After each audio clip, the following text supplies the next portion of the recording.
excited to have Dan Rahill here. And now Dan is Managing Director and Senior Vice President at Wintrust Wealth Services, where he works with clients to determine their financial objectives and develop strategies for their tax, estate, investment, philanthropic, and family capital needs. As you can see, Dan is a certified accountant with a master's in accountant, a global accountant, as it were. He's also a lawyer with a master's in law. So this is somebody who brings a lot of skill to the bank, and we're lucky that he brings it to us as well. Previously, Dan was with KPMG for 27 years. He held numerous leadership roles, including tax managing partner of the Chicago Metro Business Unit and trustee of the KPMG Foundation. He served as a lead partner on many of KPMG's high-profile multinational accounts, privately held companies, and family offices. And prior to that, he practiced law in Chicago. But we won't hold that against him, right?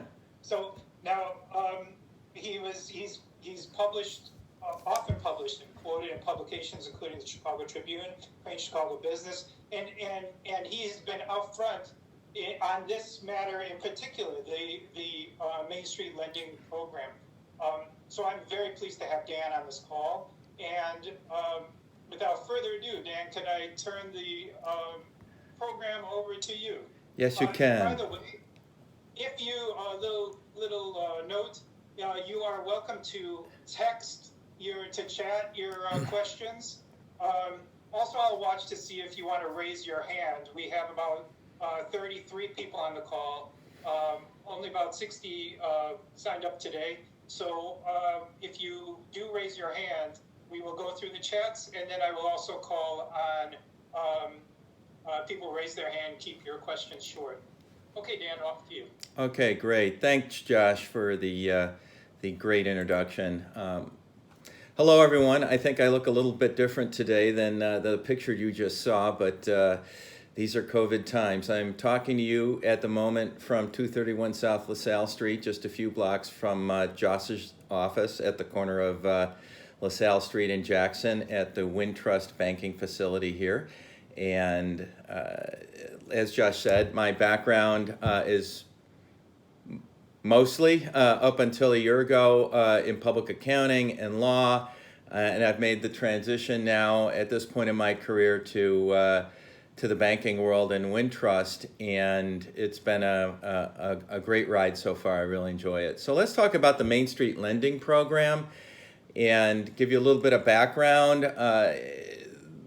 The legislative history that has happened so far in COVID-19 relief has been a bit of a roller coaster, and there's been a lot of turns and ups and downs with this. So what I want to do on the agenda today is go over the legislative history of the acts so far, which won't take long, but you'll see there are 3 or 4 slides here that I'll walk through what's happened since early March. And then we'll get right into the Main Street Lending Program, the 3 different types of loan facilities that are presented, the history behind it, other terms, both common terms and different terms of the programs, borrower eligibility, the certifications that a borrower must make, and who eligible Main Street lenders are, banks such as Wintrust. Information disclosure, public information that will be disclosed down the road with respect to who the borrowers are and those details. It will be public information. And then some details about the loan application and launch date, which recently occurred just last week. So let's jump into the legislative history here and spend a couple of minutes on that so you understand the background. On March 6, 2020, the President signed the Coronavirus Preparedness Response Supplemental Appropriations Act. That's a mouthful to say. And that provided the initial $8.3 billion to fund testing kits, vaccines, money for health departments as COVID-19 started to take off. Not a lot of aspects to that would impact us on a day-to-day basis, just the initial $8.3 billion funding to combat the virus. But on March 18th, just a couple weeks later, the Family First Coronavirus Response Act was passed by Congress. It was effective 2 weeks later on April 2nd, and that provided mandatory sick leave provisions for employers with respect to their employees, to protect the employees. And it provided for free testing, mandatory family and medical leave for taking care of both if you as an employee came down with the virus, or if a family member, or provisions with regard to mandatory daycare that you needed to miss work. That was provided in that act. And then the government provided payroll tax credits to offset the cost to the employer of that mandatory leave. So that was the second bill that passed. And then we moved to where we are today, the CARES Act. And you've heard a lot about the CARES Act, I presume. It's been discussed, the most discussed act in years. It was signed on March 27th. It was 880 pages thick, a $2 trillion bill. And you would be familiar with the Payroll Protection Program. That's been most discussed. That program ends next Tuesday on June 30th. And that was basically a loan forgiveness program that has ran out of funds within a couple of weeks after it launched, and then a second tranche. I'll talk about that on the next slide. But what we're going to talk about today, the Main Street Lending Program, that was also part of the CARES Act. It took 2.5 months to launch it.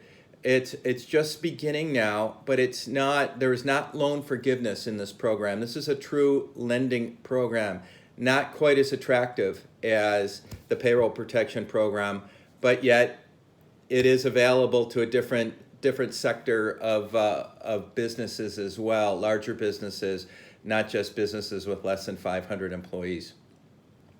So let's go to an update now on the CARES Act that happened on April 21.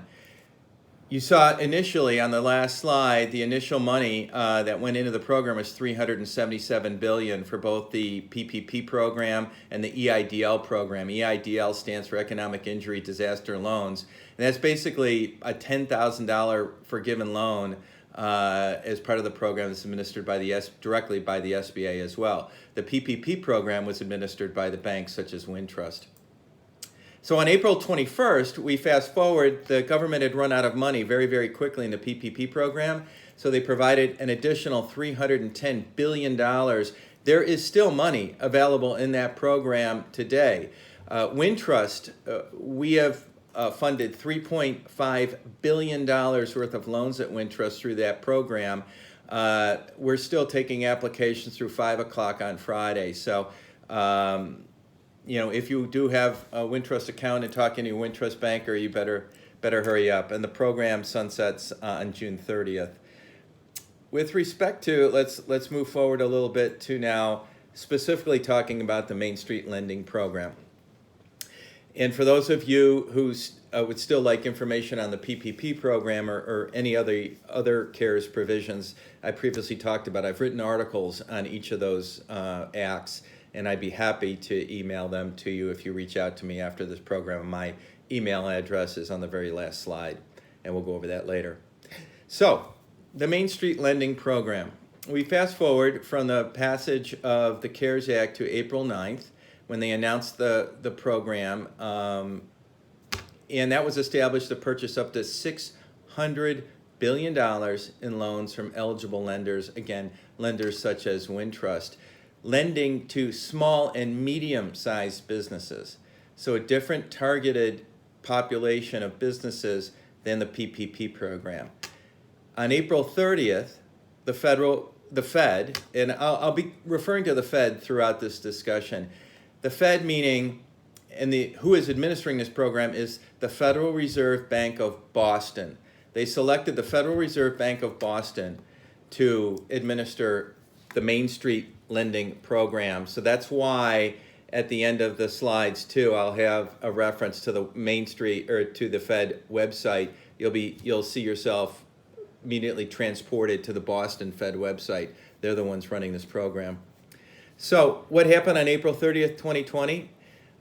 they changed the program from the original program. Again, it had not been launched yet. It was not even launched until 10 days ago. But on April 30th, they took the original 2-loan facility that was part of the CARES Act and increased it and added a 3rd loan option, which I'll be talking about in a few minutes. It lowered the initial threshold that was in the CARES Act from $1 million to $500,000 for certain loans. So it brought down the minimum amount that companies and businesses can borrow from $1 million to $500,000. Again, in response to comments by the business community that $1 million was just too high and restrictive. The pool of eligible borrowers was increased from 10,000 employees originally in the law to 15,000 employees. So that it would include all companies with less than 15,000 employees and less than $5 billion in 2019 annual revenues.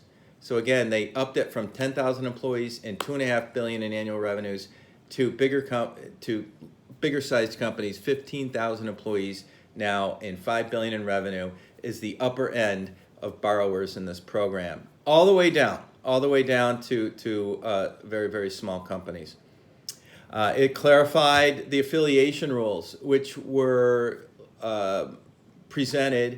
put forth after the original CARES Act law was passed in FAQs, frequently asked questions, as part of the CARES Act.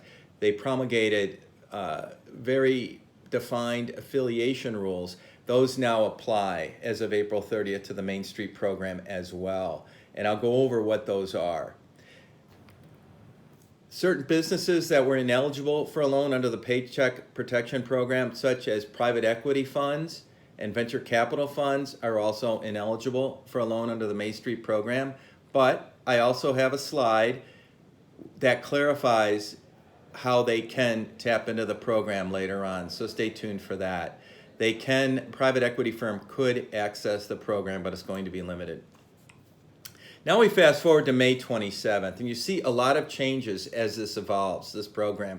Just like we saw with the PPP program, almost weekly, sometimes several times a week, there'd be updates changing the program, if you will, on the fly. And again, on May 27th, this program changed once again. The Federal Reserve Bank of Boston released the necessary legal forms and agreements as in addition to a 56-page Q&A, frequently asked questions, providing more program details.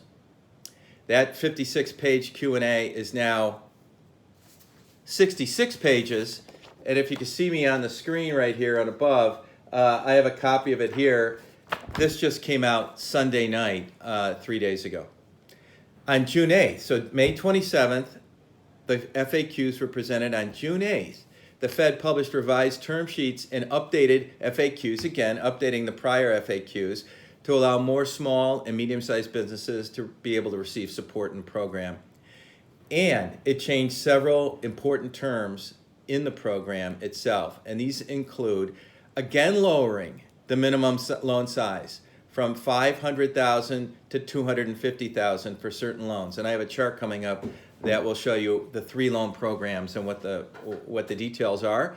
But remember, originally it was $1 million of a minimum loan size. Then it was reduced to $500,000 minimum loan size. Then on June 8th, it was reduced again to $250,000 of minimum loan size. Again, opening up the program to a wider spectrum of businesses that can take out the loans. It also increased the maximum loan size for all facilities and increased the term of each loan option to 5 years. The original law was 4 years. And it extended the repayment period for all loans, delaying principal payments for 2 years rather than 1. And all the loans, 95% of each of the 3 types of loans will be purchased by the Federal Reserve Bank of Boston. And that, for one of the programs you'll see in a second, was only 85% the Bank of Boston Fed would buy. Now it's 95%. I know this gets confusing. I've got a great chart coming up that will summarize all this for you. And then on June 15th, another change. You can see why I get up in the morning and I check the Fed's website.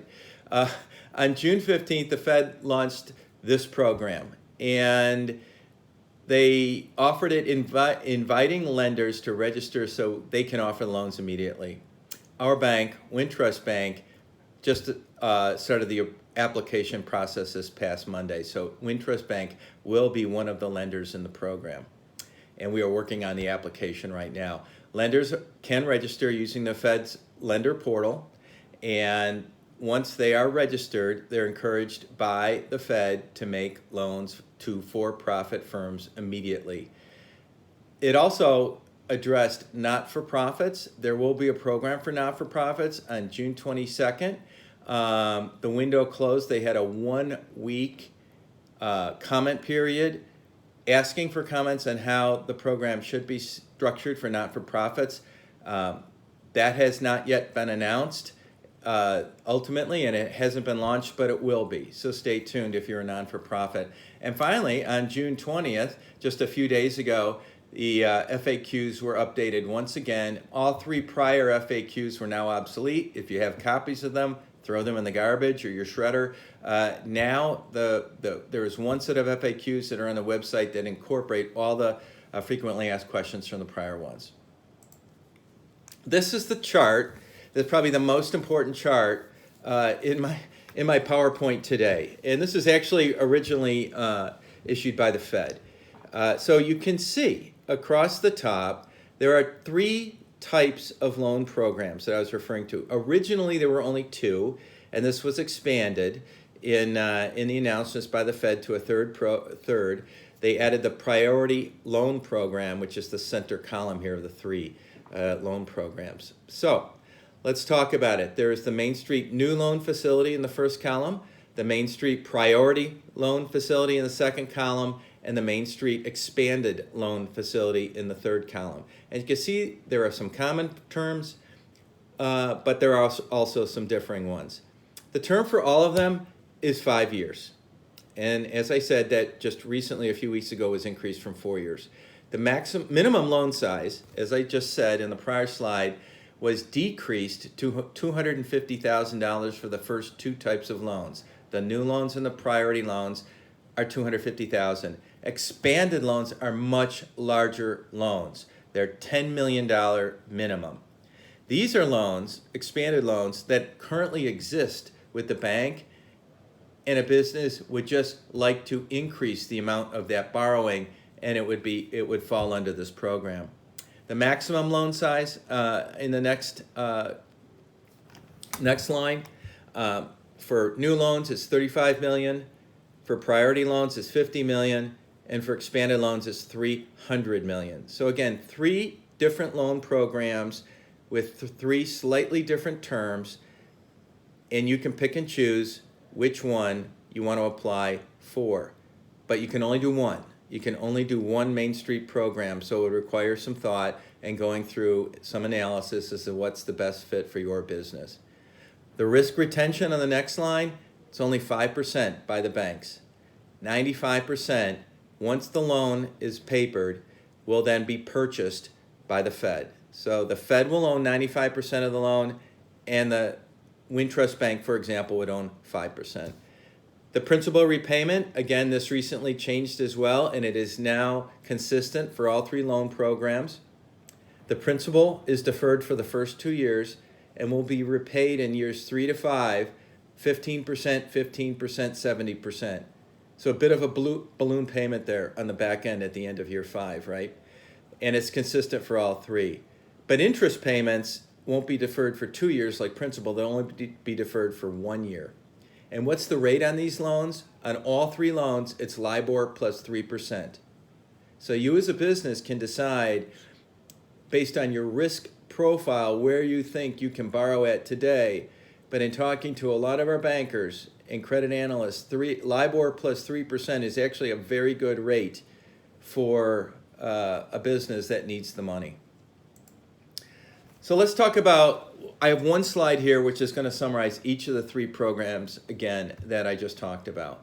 The new loan program, $250,000 minimum loan amount and a maximum loan amount of $35 million or an amount when added to the borrower's existing outstanding and undrawn available debt, so current debt, adding that amount, the total has to be less than or equal to 4 times the borrower's 2019 EBITDA.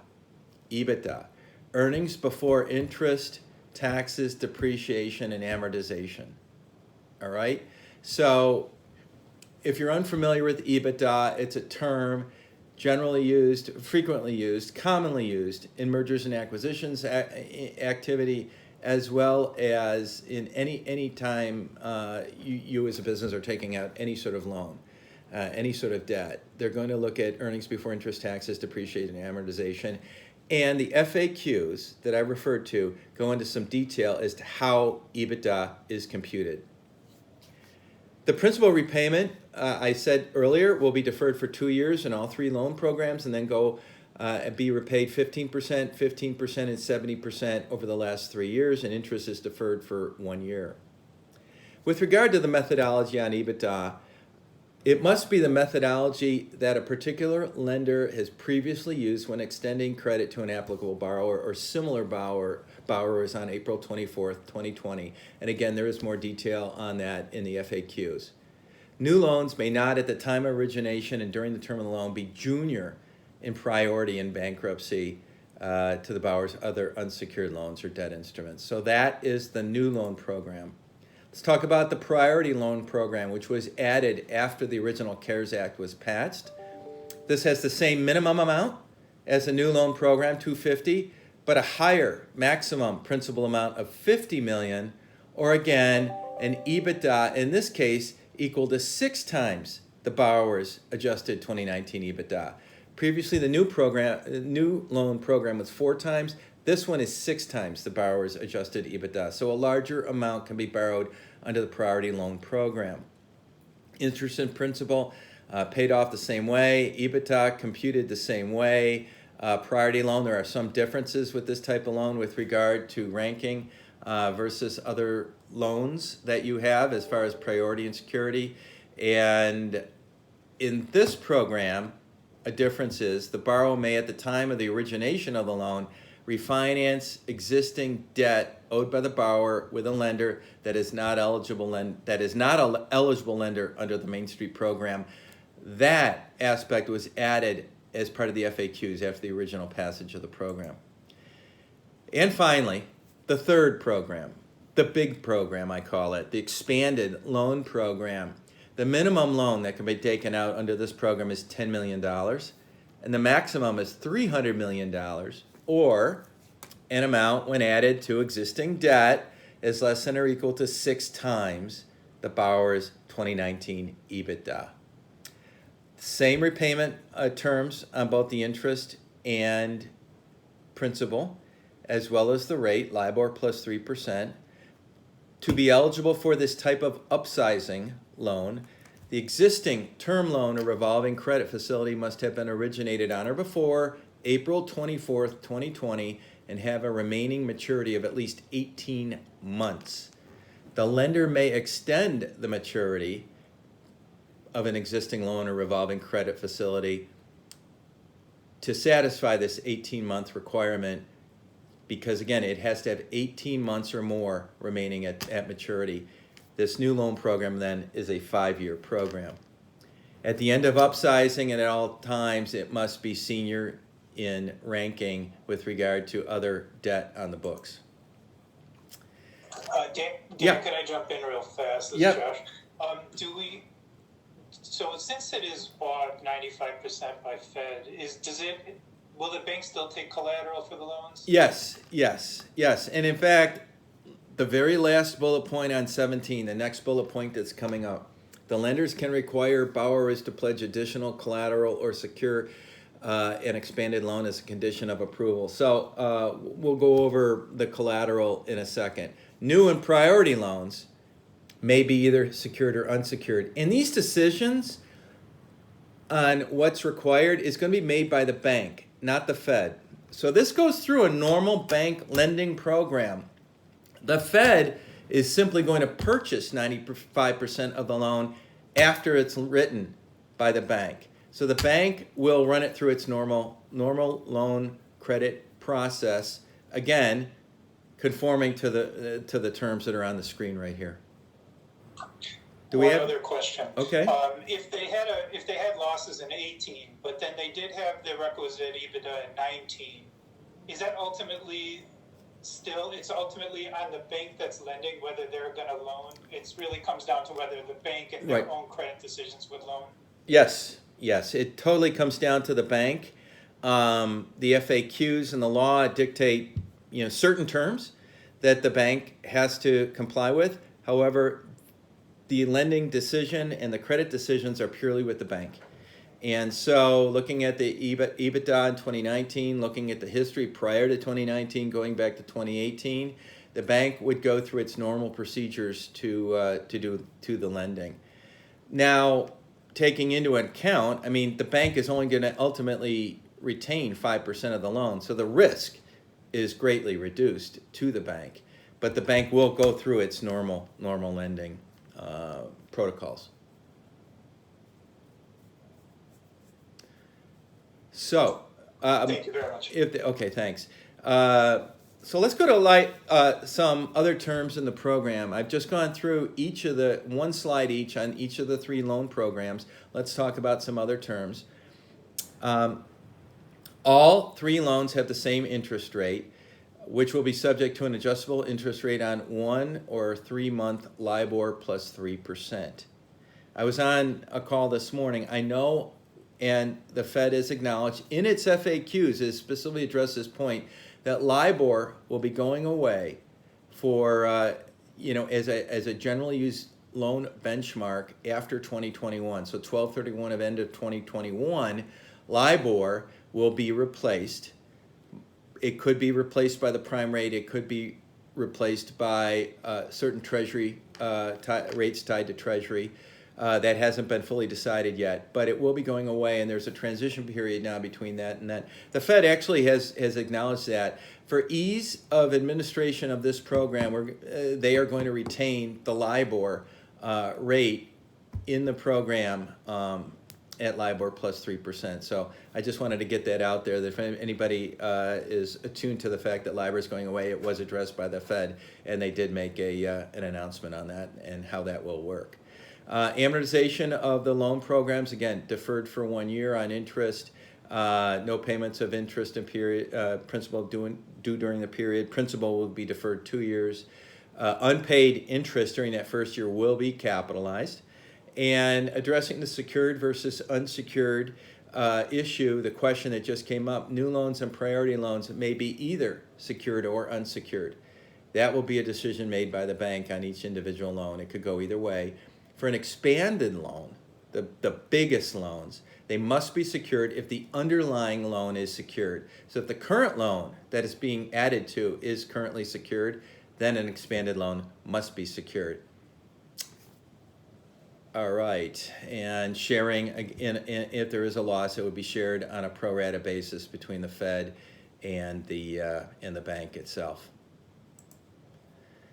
Other terms, unlike the PPP program, again, that's ending as of June 30th, Main Street loans will not be eligible for loan forgiveness. So when the Main Street program was first being discussed a few months ago, everybody was saying, well, why would people want to do that when they can get actual loan forgiveness? The PPP program is actually free money. All right, well, that's running out now. And the Main Street program may not be as attractive to you as obviously the PPP was, because that, again, would be permanent loan forgiveness. This is truly a loan program, but it's available for those who need it. In the event of restructuring or workouts, a special purpose vehicle, SPV, may be agreed to for reductions in interest, capitalized interest. The Fed, if a borrower goes into a restructuring or workout situation, so it's in financial difficulty, the special purpose vehicle, which is set up by the Fed. So think of the Fed as the SBPV being the Fed. They may agree to other change in terms that will help a borrower work out. All right, so they will work with companies, they're saying, that may get into financial difficulty down the road. With regard to the loan origination fee, borrowers of the new loans and priority loans, the first two types of loans, will pay an origination fee of 1% of the principal amount of the loan. That's the fee. Borrowers of expanded loans will pay an upsizing fee of 0.75, so 75 basis points of the principal amount. The lenders will be required to pay the Main Street program. So again, the lender receives a fee. The lender also then will pay the Main Street program 1% of the principal amount on new loans or priority loans, 75 basis points on expanded loans.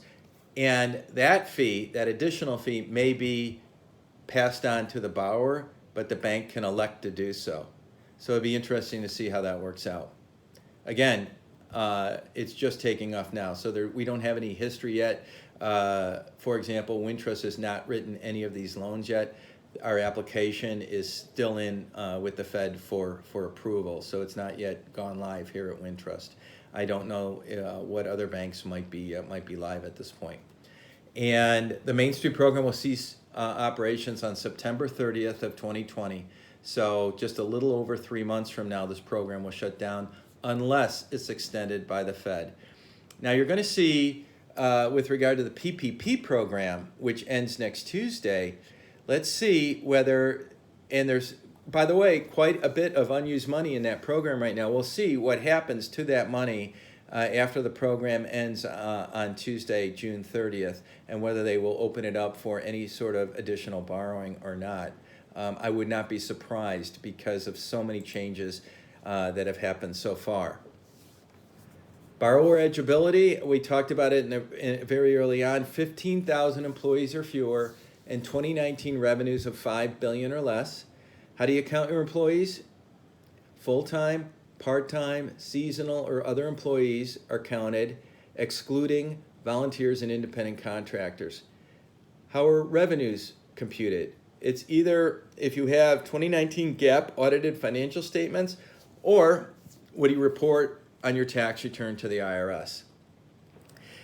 SBA affiliation rules. So if you're a member of a controlled group, if you, for example, are a C corporation and you have a parent with subsidiaries or a holding company with multiple companies under it that are wholly owned, that's an affiliated group.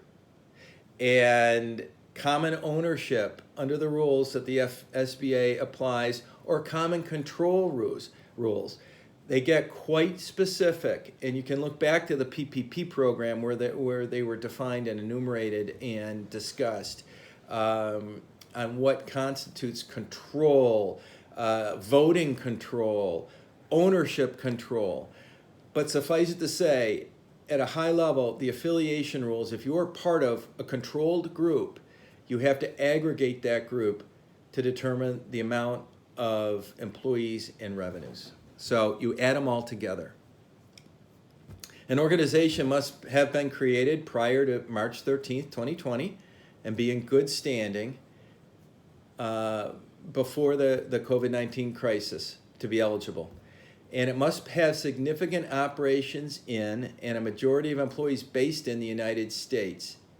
But a later FAQ, after the act was passed, came out and clarified that a borrower may be a subsidiary of a foreign company, provided that the borrower itself is created and organized in the U.S., has significant operations in the U.S., and the majority of employees are in the U.S.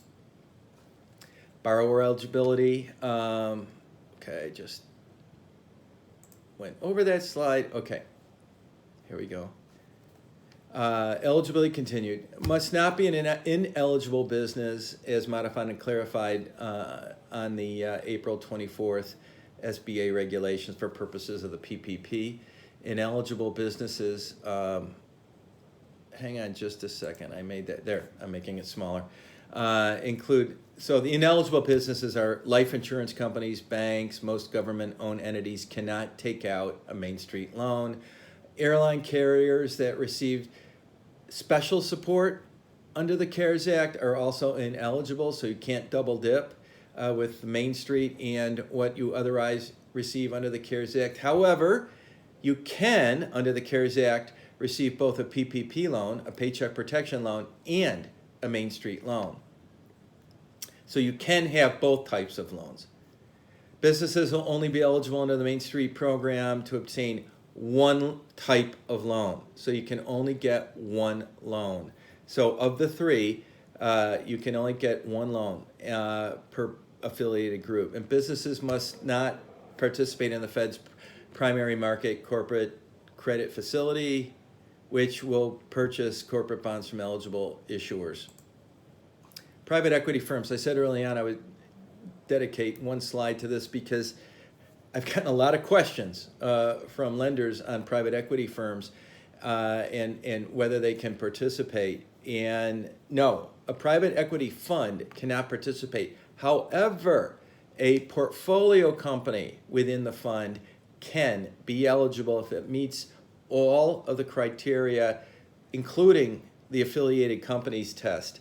So if a fund has 10 companies, you have to aggregate those 10 companies, add them together to compute, for example, headcount and revenue. And if it's still under the threshold, then it is possible for the private equity controlled business to be able to get a Main Street loan. However, it'll further be limited to only one subsidiary will be allowed to take a loan out from the whole group. So it is possible for private equity controlled group to take out one loan, again, on a total group basis. Dan, yeah, I've got Josh. 2 questions. Sure. The first question is, if they are not currently a borrower with Wintrust, but sign on and move an account over to Wintrust, Yeah. will they be, they're already concerned about back of the line process that happened with the PPP. Is your impression that they will be well situated? Yes, I think they'll be well situated. Again, we haven't launched it yet, but they will be well situated. PPP was such a feeding frenzy for capital when that launched, if you recall, back in March, and how quickly the $250 billion of funds ran out, and then the second tranche was passed. And lo and behold, the second tranche has not been fully utilized yet. So back then, all the banks, whether it was your bank was J.P. Morgan or BMO or Bank of America, at Wintrust, we initially only were servicing current clients of the bank. We later on, when the second tranche was passed and money became more plentiful and the pipeline became more manageable, then we were opening it up to non-clients of the bank if they would come over and open up an account. They had to have an account here opened because that's where the funds went. It had to go through that into that account, so they became clients of the bank through the program. I wish that happened earlier on, but as anybody who's been involved with the PPP program knows how chaotic those first few weeks were for all the banks trying to figure it out, and they would change the rules and the application forms almost weekly. In fact, literally weekly. Sometimes multiple times a week did we get new updates and the forms would change. So it's a long-winded answer to say this is going to be different. It will not be the same frenzy, and the bank is going to open it up to everybody to come in, and I think it'll be a really good thing for the bank if the program fits you as a borrower. Next. Very good. And my second question is, this client here has one of their major investors is a fund, and that fund, of course, is larger than the size limitation. Yep. But that is an independent company that's being held, is one of the holdings of this fund. Yeah. But that individual company, I couldn't quite understand your distinction. Well, if that company is part of the affiliated group owned by the private equity firm, then nobody qualifies. Then they've exceeded the threshold. Right? So if that one company within the group has over $5 billion in revenue, or that one company has over 15,000 employees, the entire group is shut out. I see. If there were multiple companies in the group, if you added all the employees together, they would have to come in under 15,000, and revenue would have to come in under $5 billion to qualify. So. Okay, thank you. Yeah. Nonprofits. We may have some nonprofits on the line here, so I want to address that because this is good news for nonprofits. Nonprofits were not eligible in the original program under the CARES Act, but on June 15th, the Fed acknowledged the unique needs of non-for-profit organizations, proposed to add nonprofit organizations to the eligible borrower list, but with different rules. To be eligible, nonprofit organizations must be obviously tax exempt, have at least a 5-year history of operations, endowments of no more than $3 billion, and meet certain financial thresholds, the Fed said in a press release. Organizations must have at least 50 employees and no more than 15,000 employees and no more than annual revenue of $5 billion. So must have less than $5 billion of annual revenue. Again, those rules for non-for-profit have not been issued yet because the comment period just ended this week on June 22nd. It was a very short comment period, so the Fed has received their comments, and now they're going to respond to the public by finalizing term sheets and posting them on their website. If you are a non-for-profit, look for those announcements in the press because they will you will see an announcement in the Wall Street and in all the financial press for non-for-profits. We'll get the word out there when that happens, and then the documents get posted to the Fed's website. Certification, just a few slides left. I know we're running into, we only have 12 minutes left, but we only have 4 slides left. Borrower certification. What will be required? What do you need to certify to take out a loan? That you will not use the proceeds of the loan to repay principal or interest on any other debt other than mandatory principal or interest payments that are due. Or in the case of priority loans, which was the second of the 3 loan programs, debt owed to a lender other than the priority loan lender that is refinanced at the time of the origination of the loan. So the priority loan program was the second of the 3. It was the new one added after the original CARES Act rolled out the first 2 loan programs. This has a different rule with respect to use of the proceeds. So when you get the proceeds, you could refinance debt. It has to be at the time of closing, debt owed to another lender. You can do that. There's been some questions as to how this is going to work. The Q&As, the FAQs rather, do discuss this in some detail. If you have that situation, I recommend just digging deeper into the FAQs. Second bullet point here, the borrower will not seek to cancel, reduce any of its committed lines of credit.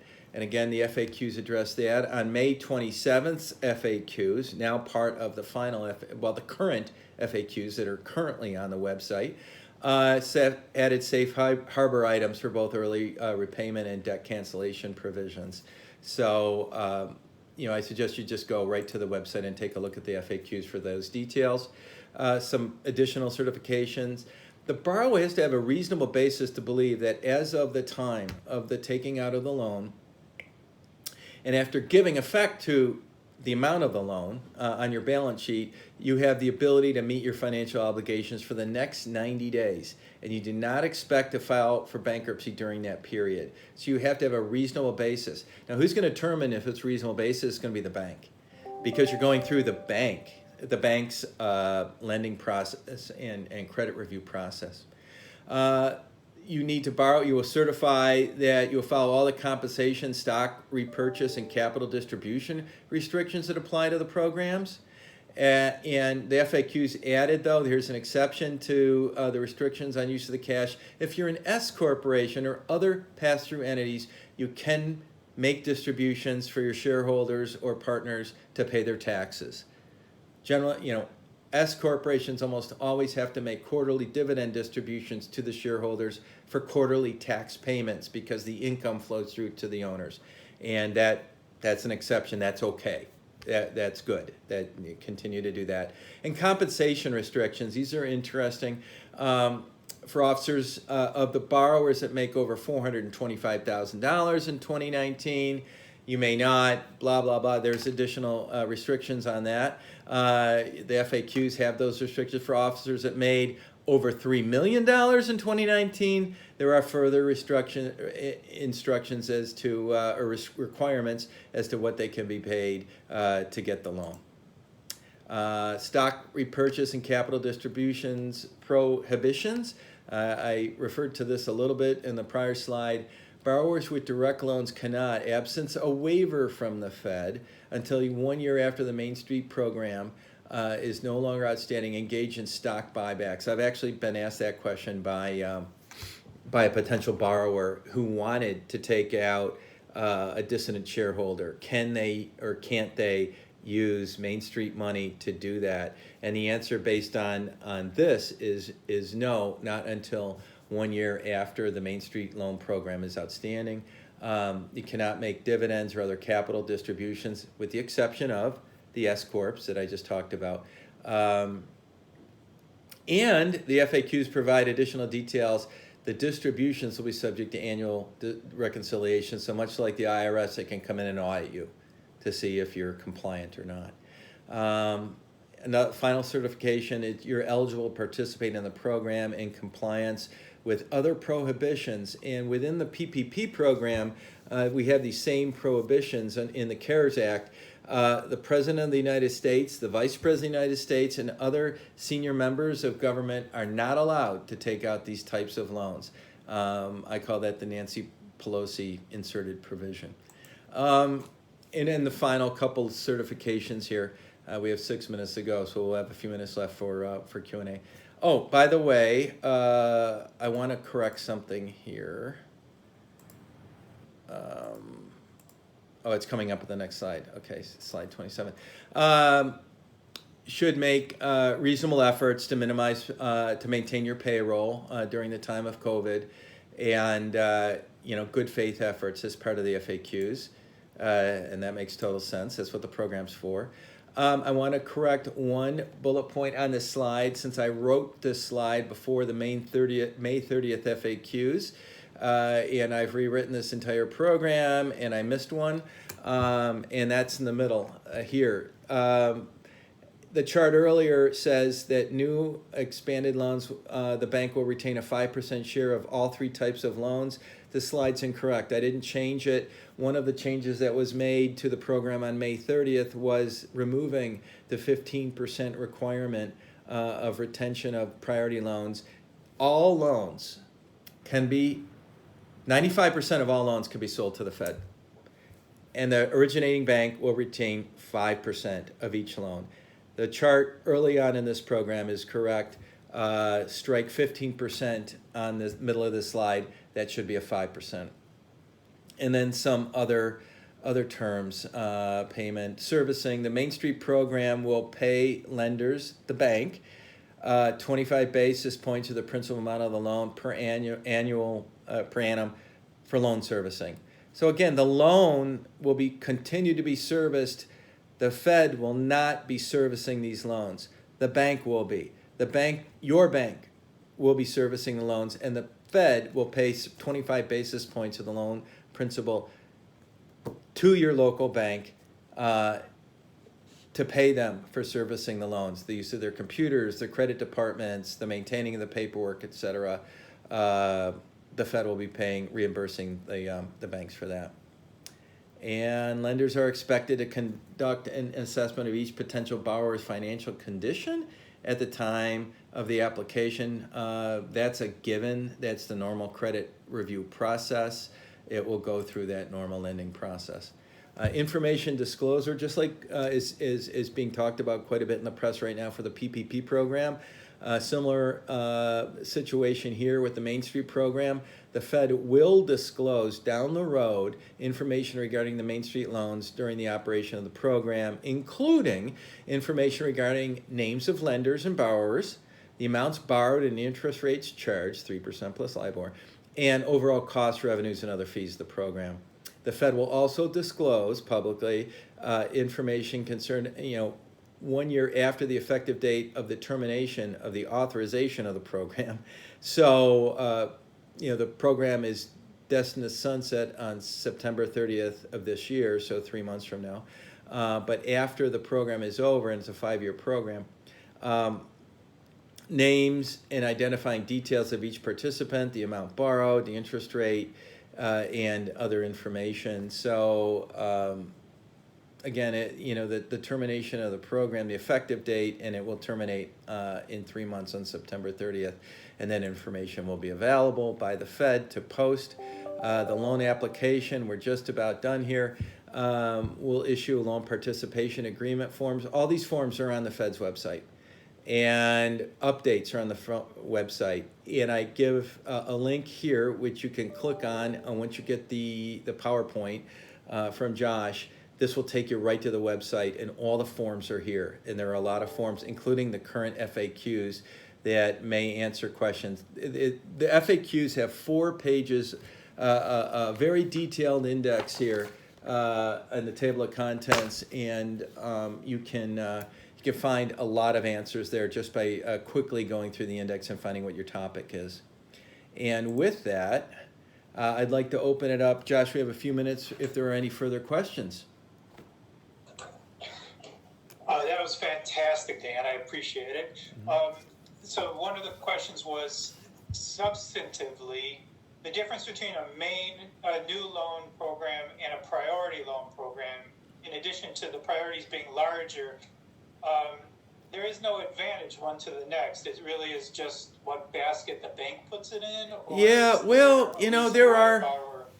For example, if you wanted to pay off the debt, a line of, a debt obligation to another bank, for example, when you're entering into the loans, you want to do the closing and then take part of the closing funds and pay off some money over here to another bank.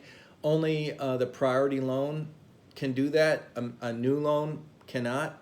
So, but most of the terms are the same. Most of the terms, a little bit different. The priority loan, you can borrow a higher amount. Interest rates are the same. Repayment terms are the same for the 2 programs. There's an EBITDA difference. Again, it ties back to the amount that you can borrow 6 times versus 4 times in the 2 loans. So they're very close, very similar. And again, it originally was just 2 programs, new and expanded, and they added priority after the program, after the law was passed, because they saw a need. For some different terms, but again, they're very close. And you, the borrower, would decide what type of loan you want, in consultation, I'm sure, with your banker. Very good. Well, we are out of time. I really appreciate it, Dan. Thank you so much for everybody that signed up. As I said on the text, we're going to email out by end of day. I'll email you the slides that you've just seen. And if you have any questions or if you want more details on the SBA 504 loan, for example, go ahead and email me back, and I will respond to you with some referrals. Sure. Thanks again, Dan. Yeah, Josh, if you would, and if anybody also would like the current copy of the FAQs, or a couple of the articles that I wrote, I will send those to you as well. I've got copies of them here on the screen too. There are links to go right on the internet website and download articles that discuss all 3 of these acts. Fantastic. That's a real resource. Okay, have a great afternoon, everyone. Thank you. Thank you, Dan. Thanks, Josh.